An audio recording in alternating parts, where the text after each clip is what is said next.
Bonjour mesdemoiselles. Bonjour. Alors, est-ce que vous vous présentez en quelques mots? Alors moi je m'appelle Gabrielle Delaume, donc j'ai obtenu mon diplôme cette année. J'ai choisi le thème de la sellerie équestre, un peu original, voilà. Donc c'est à peu près tout ce que je peux dire. D'accord.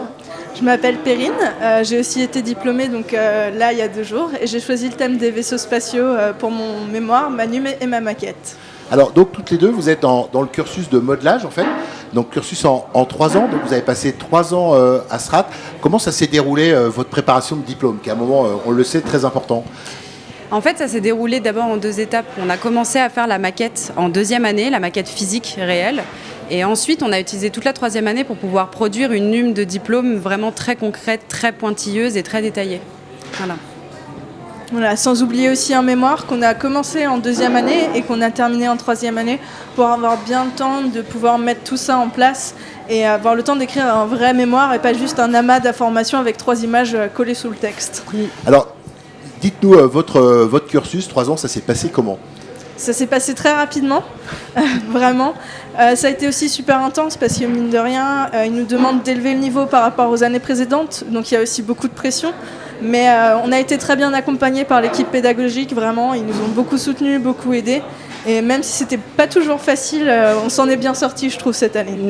Alors, à quoi se destine un modeleur 3D aujourd'hui, ou un modeleur tout court En fait, disons que c'est l'étape intermédiaire entre le designer et l'ingénieur. Vraiment, il sert à concrétiser un dessin, de passer de la 2D à la 3D finalement, et à rendre compte des formes, des volumes en réel en fait, qu'on puisse vraiment les voir, les sentir, et pour pouvoir ensuite passer après à l'étape de l'ingénierie, qui là ne nous concerne plus du coup. Donc en gros, vous êtes formé sur quoi? Quels sont les outils qu'on vous demande de maîtriser?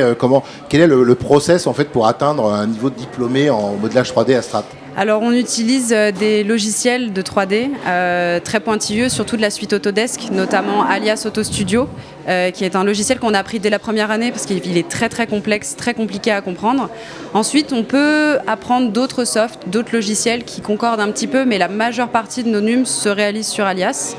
La partie physique, elle est un petit peu moins importante maintenant, parce que le modelage physique, c'est un métier qui est un petit peu en perte. On en trouve de moins en moins, alors qu'il y a beaucoup de demandes dans le modelage 3D, finalement, vraiment numérique.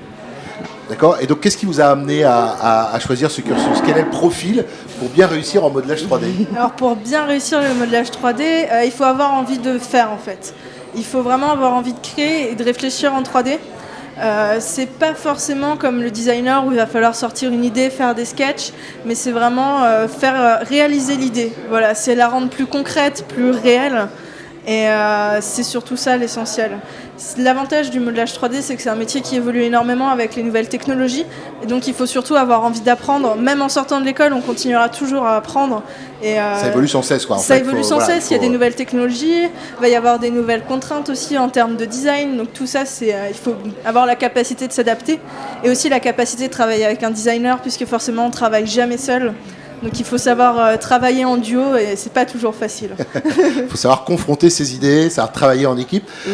Donc qu'est-ce que vous conseilleriez à des jeunes qui nous regardent et qui aimeraient vous suivre? Quelles sont les qualités nécessaires? Vous dites qu'il faut avoir envie de faire, mais est-ce qu'il faut avoir quand même une aisance avec les outils informatiques, une aisance dans la création? Je pense que, moi, en ce qui me concerne, je sors d'une prépa kiné, donc les logiciels, je ne connaissais pas du tout, et ça a été très facile de s'adapter. On est très bien encadré, on a des bons professeurs, très pédagogues. Donc les logiciels s'apprennent facilement, il faut être déterminé. Je pense qu'il faut être un petit peu pointilleux aussi pour rentrer dans les détails, surtout que, comme l'a dit Perrine, il relève le niveau vraiment maintenant à Strat au niveau de la 3D, donc il faut être très patient. Parce qu'on a vite tendance à s'énerver contre nos ordinateurs. Il faut être très très patient et il faut être déterminé, très déterminé. Alors, pour terminer, votre diplôme, ça s'est bien passé? Comment ont réagi les jurys? Très très bien. En plus, on a été récompensés de la même manière, toutes les deux, avec les félicitations du jury et le coup de cœur mémoire. Bravo à toutes les deux. Ça s'est très très bien passé. C'était super de pouvoir présenter un projet qu'on a aimé faire, où on a mis du temps.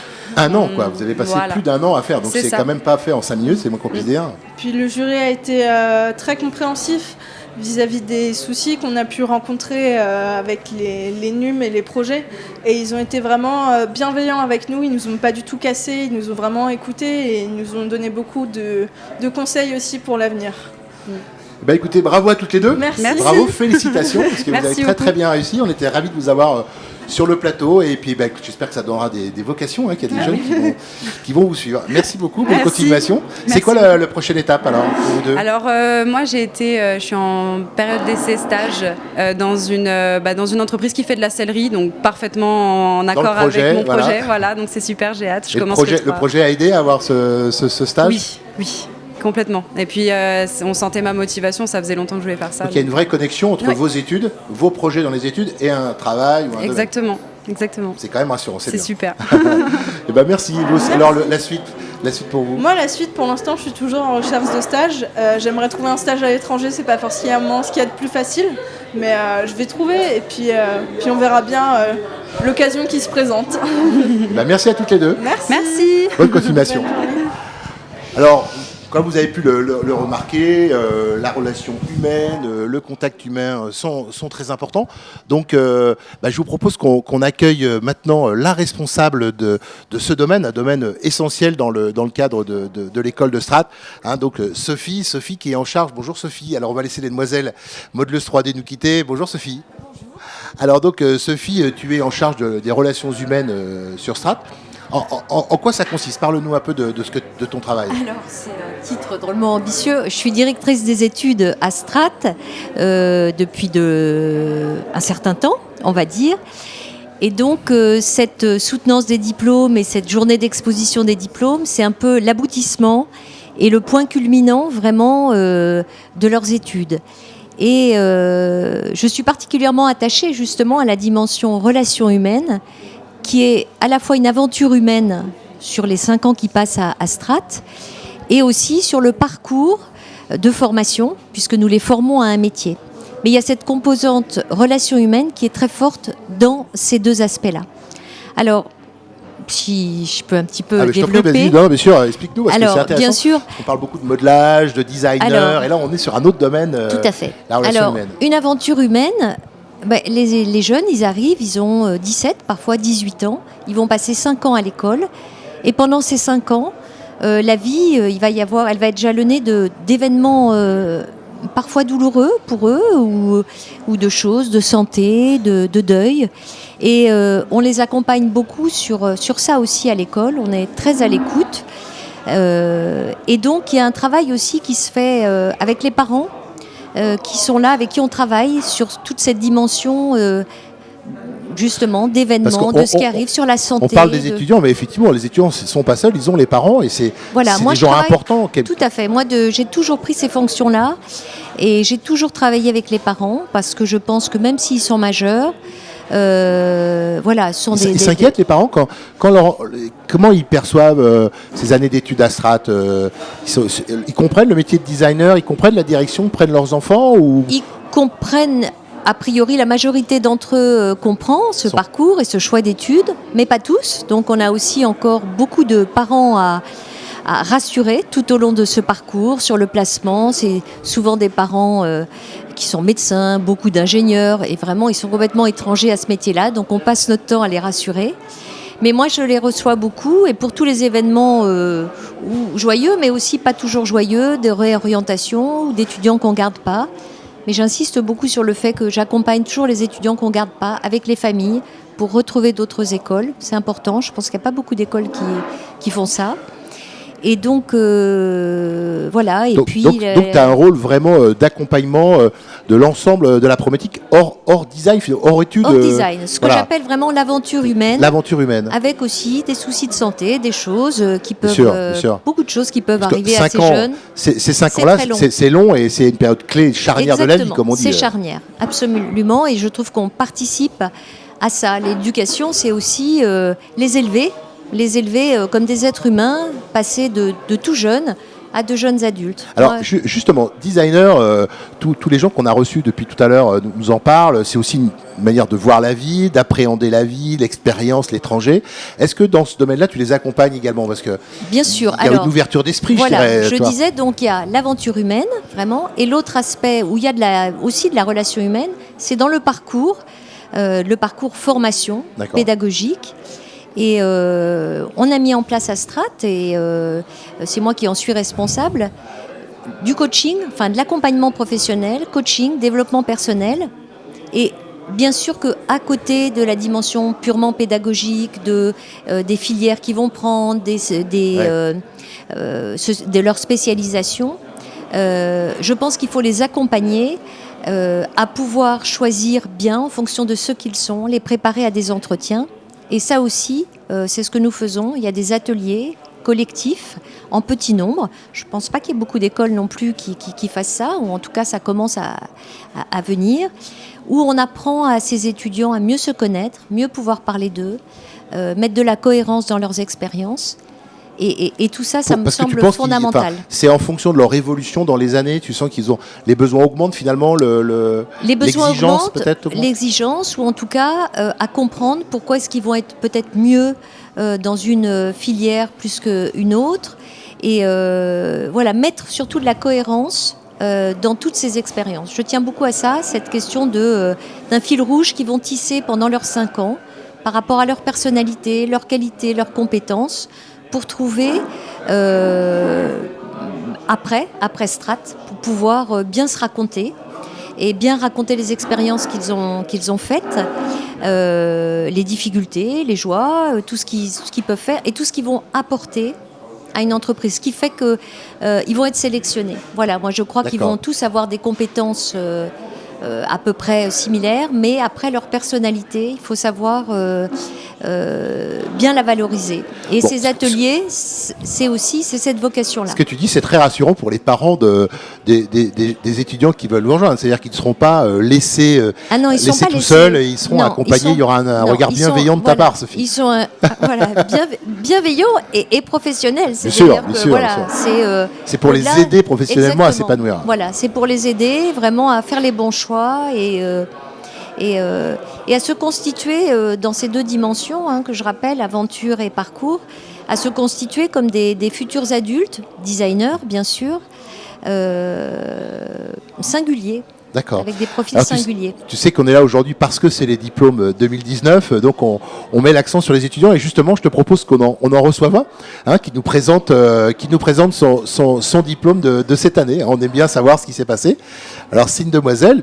Bienvenue, rejoignez-nous. Ah ben ça tombe bien parce que justement elle a un parcours qui est singulier puisqu'elle a fait une césure, et voilà, elle est typiquement, je ne le savais pas, mais Sarah est tout à fait un parcours singulier à Strat, atypique, puisqu'elle s'est même par rapport à son parcours, elle a fait une césure, tu vas peut-être nous le raconter, un voyage, voilà. Ça. D'accord, alors justement, d'abord, est-ce que en quelques minutes tu peux nous parler de ton projet ? Alors mon projet, c'est un projet qui permet d'accélérer en fait la rééducation pour les personnes qui sont donc notamment en centre de soins de suite et de réadaptation, donc par exemple après un AVC, et ça leur permet de rester motivées durant toute leur quête d'autonomie, parce que ces personnes-là, une fois qu'elles rentrent au domicile, elles n'ont plus aucun suivi médical, donc ce qui fait qu'elles sont plus du tout stimulées et elles reperdent de l'autonomie, donc elles redeviennent de plus en plus dépendantes, et c'est quand même un petit peu hallucinant de faire ce genre de constat-là quand on se rend compte que ces personnes ont passé 3 à 4 mois à travailler tous les jours pour redevenir autonomes et que le suivi s'arrête du jour au lendemain. Bah voilà, c'est ce genre de choses qu'il faut y remédier quand on est designer, quoi. Alors qu'est-ce que tu as proposé pour remédier à ça ? J'ai proposé quelque chose qui leur permet de se rendre compte de leur de se rendre compte de leurs évolutions, et du coup le fait de visualiser leur progrès au quotidien, ça leur fait des micro-victoires qui leur permettent de se focaliser sur autre chose que leur échec pour rester motivés tout du long de leur rééducation. Et ce boîtier-là, ils peuvent l'avoir au domicile, ce qui permet aussi aux médecins de les suivre malgré leur retour au domicile. Bravo. Merci. Alors, comment ça s'est passé là avec ton jury ? Eh ben, très bien, donc, j'ai eu le coup de cœur projet. Donc bravo, super. Voilà. C'était très bien. T'es contente ? Ah, je suis très fière. Bon, très fière. Alors justement, comme disait Sophie, parle-nous un peu de ton parcours à Strat alors. Comment ça s'est passé ? Eh ben, plutôt bien. Donc moi je suis rentrée en 2e année puisque j'avais fait 2 DUT avant. Donc je suis arrivée en 2e année. J'ai fait ma 3e année où j'ai eu l'opportunité de faire plusieurs voyages humanitaires. Et entre ma 3e et ma 4e année, j'ai fait une année de césure pendant laquelle j'ai voyagé toute seule pendant 1 an en van aménagé. Voilà. D'accord. Donc niveau voyage, t'es assez calé a priori. Ça va. ça va. Alors pourquoi cette année de césure envie de voir d'autres horizons C'était plus personnel, mais après, oui, je pense qu'on a aussi besoin de grandir à un moment et on se rend compte qu'on n'a pas forcément tout ce dont on a besoin dans un cursus normal. Donc on apprend énormément de choses, on grandit très très vite quand on voyage et surtout quand on voyage seul. Seul en plus. C'est très formateur. Dans un van aménagé. Oui. Alors t'as vu quel pays? Et j'en ai fait 20. 20 donc, Ah oui, quand même. Ouais. J'ai fait l'Europe. T'as fait l'Europe, d'accord. Ouais, t'es Voilà. pas parti dans les pays asiatiques, par là. Non, t'es Non. resté 20 pays, bravo. Donc ça t'a donné des idées, ça t'a ouvert sur d'autres horizons. Qu'est-ce que ça t'a apporté quand t'es revenu à ça? D'abord, t'as pu revenir déjà. Oui, Donc j'ai pu revenir. c'est sympa. et t'avais changé. Comment t'as trouvé l'accompagnement justement de l'équipe pédagogique de Sophie par rapport à ça? Bah déjà Sophie, c'est elle qui m'a permis de rentrer en deuxième année puisqu'elle était dans mon jury d'entrée. Donc on a quand même toujours été un petit peu liés. Donc ça c'est drôle qu'on fasse cette interview. Je ne savais pas. ensemble. Voilà. C'est ça la magie de la télé, hein. C'est ça la magie du direct. Voilà. Donc c'est aussi Sophie qui m'a permis qui a accepté que je fasse ma césure et donc on a toujours été un petit peu liés. Et, j'ai toujours été dans son bureau quand ça allait pas. Donc voilà. Puisque oui, la 5e année c'est pas toujours tout rose. Donc il y a les hauts, les bas et je pense que cette année il y a eu aussi les montagnes russes comme toutes les années, mais d'autant plus parce qu'on a quand même le poids de savoir que ce projet c'est le projet de fin, que c'est le diplôme et qu'on peut pas se louper quoi. Alors justement, tu as toujours trouvé une oreille attentive à l'écoute de ton parcours à toi personnel finalement, puisque Oui. vous êtes tous différents. C'est ça. Le design, ça vous incite à être différents, à avoir votre propre chemin. On a tous nos personnes. Après, c'est pas la même personne pour tout le monde. Donc, Bien sûr. moi, il y a eu Sophie, il y a eu François, il y en a eu quelques-uns comme ça, Fabrice, Fifi. Enfin bref, quelques-uns qui m'ont vraiment soutenu tout du long. Voilà. Même si finalement et ça je pense que c'est intéressant de savoir, même si t'es pas arrivé en première année, t'as eu un cursus, Sophie, un peu particulier. C'est ça aussi la force de Strat, c'est que d'être capable d'accueillir toutes sortes de profils. Mais ça on le fait puisqu'il y a des rentrées parallèles en 2e, en 3e année, c'est riche aussi. C'est vrai que pour eux il y a ce souci de les accueillir. C'est pas toujours, je pense, évident. Enfin, ça s'est bien fait pour Sarah, son intégration. C'est pas toujours vrai. Donc oui, il faut être attentif à ça tout le temps. Enfin, ça fait de... Et ça, c'est une des qualités aussi du designer et d'une école de design comme ça, c'est d'être ouverte sur plein de problématiques, pas forcément celles que vous connaissez ou vous maîtrisez finalement. Chaque personne qui arrive amène un nouveau challenge, non? C'est ça, Sophie? C'est un nouveau challenge pour l'équipe, pour la personne surtout, je pense. C'est surtout pour eux, je pense. Oui, mais en tout cas, bravo, parce que là, belle conclusion, j'allais dire. Alors, c'est quoi la suite de ton projet, de ton programme? Justement, je vais continuer mon projet. Donc, j'ai réussi à trouver un stage à l'Institut du cerveau et de la moelle épinière. Et donc, je vais pouvoir continuer, valider la proposition de valeur de mon projet. Et pendant un tiers de mon temps de mon stage, je vais faire évoluer mon projet pour espérer le lancer dans les 6 mois. Donc là, concrètement, là encore, on a un exemple concret d'un projet de diplôme qui devient un vrai projet industriel, voire demain d'entreprise. Oui. C'est quand même... Tout à fait. Et puis d'une personnalité curieuse. On dit que le designer doit être curieux parce que Sarah... c'est une fan du voyage, voyage même dans des conditions pas évidentes, toute seule comme ça, c'est vraiment un truc particulier. Mais une vraie curiosité, puisque aujourd'hui, son projet de diplôme n'est pas du tout lié au voyage, qu'elle va travailler avec l'ICM. C'est ça qui est intéressant. Et après, dans son parcours, voilà, comment elle va valoriser, mettre de la cohérence dans toutes ses expériences. Et il y en a forcément. Et voilà, moi j'aime bien trouver ce fil conducteur. On est quand même dans la conduite, ça va. Oui. Elle conduit bien, a priori. Si elle a fait je 20 crois pays, que ça va. En tout cas, bravo. Et qu'est-ce que tu pourrais dire parce que moi, je fais toujours ça quand on est en direct, c'est-à-dire on s'adresse, je pense, à des jeunes qui ont envie de suivre ton profil, enfin, venir aussi à Strat, tu leur conseillerais quoi à ces gens que ça intéresse et qui imaginent peut-être un jour être à ta place? De faire des choses qui leur ressemblent, parce qu'en fait quand c'est fait avec passion, on arrive toujours à trouver des solutions, on arrive toujours à se sortir des pires problèmes. Et juste faites des choses que vous aimez et faites des choses avec passion. Bravo, merci beaucoup. Ravi de t'avoir rencontré en tout cas. Merci, moi aussi. C'était un très bon moment. Merci Sophie. Donc, Merci à vous. Je pense que tu as effectivement du pain sur la planche d'accompagner tous ces étudiants, tous ces. bien. Oui, mais elle aime le faire. C'est ça, j'ai l'impression. Oui, j'aime qu'elle plutôt le elle est passionnée. Merci à toutes les deux en tout cas. Et puis bonne chance pour ton projet. Merci beaucoup. À très bientôt.